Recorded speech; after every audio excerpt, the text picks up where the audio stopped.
Hello दोस्तों, आज मैं आप लोगों के लिए सराउंडिंग द हेवन के आने वाले एपिसोड के ट्रेलर को एक्सप्लेन करने जा रहा हूं। मुझे उम्मीद है कि आप लोगों को यह एपिसोड पसंद आएगा, तो प्लीज आप लोग वीडियो को लाइक कर दीजिएगा। तो चलिए आप लोगों का बिना कोई टाइम जाए के चलते हैं इस ट्रेलर की तरफ।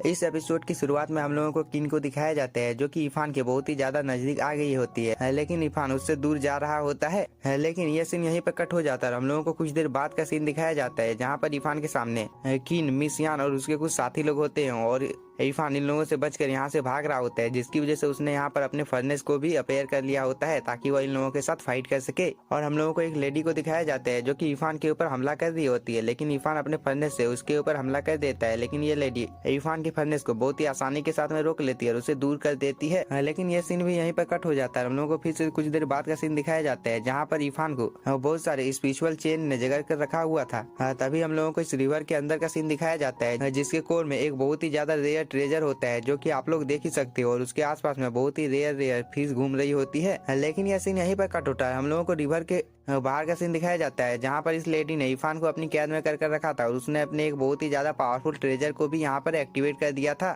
जिसकी वजह से इरफान की बॉडी में बहुत ही अमाउंट में एनर्जी निकलने लगती है, जो कि आप लोग देख ही सकते हो। लेकिन यह सीन भी यहीं पर कट हो जाता है। हम लोगों को इरफान के उसके सोल सी में दिखाया जाता है, जहाँ पर वो बहुत ही तेजी के साथ में भाग रहा होता है, और वो भागते भागते किसी के ऊपर अपने स्पिरिचुअल पंच से हमला कर देता है, जिसकी वजह से यहाँ पर एक बहुत ही बड़ा ब्लास्ट होता है। लेकिन यह सीन भी यहीं पर कट हो जाता है। हम लोगों को इस ट्रेजर को दिखाया जाता है, जो कि इस लाइट के पास जा रही होती है, और ये ट्रेजर देखने से बहुत ही ज्यादा पावरफुल लग रहा होता है। लेकिन तभी हम लोगों का ये सीन कट होता है। हम लोगों को इरफान को दिखाया जाता है, जो कि एक ताबूत को देख रहा होता है। तभी हम लोगों को इस ताबूत के अंदर का सीन दिखाया जाता है, जिसके अंदर में पोंगो होता है, और वो हेल्प के लिए यहाँ पर इरफान को बुला रहा होता है। और फाइनली गाइस, इतने दिनों के इंतजार के बाद दोबारा से हम लोगों को इस सीरीज में पोंगो को दिखा दिया गया है। मतलब आने वाला एपिसोड बहुत ही ज्यादा इंटरेस्टिंग होने वाला है। तो प्लीज आप लोग चैनल को सब्सक्राइब कर लीजिए और वीडियो को लाइक, और अगर आप लोगों ने इसके पिछले पार्ट को नहीं देखा है तो जाकर उसे भी देख लीजिएगा। Thank you for watching.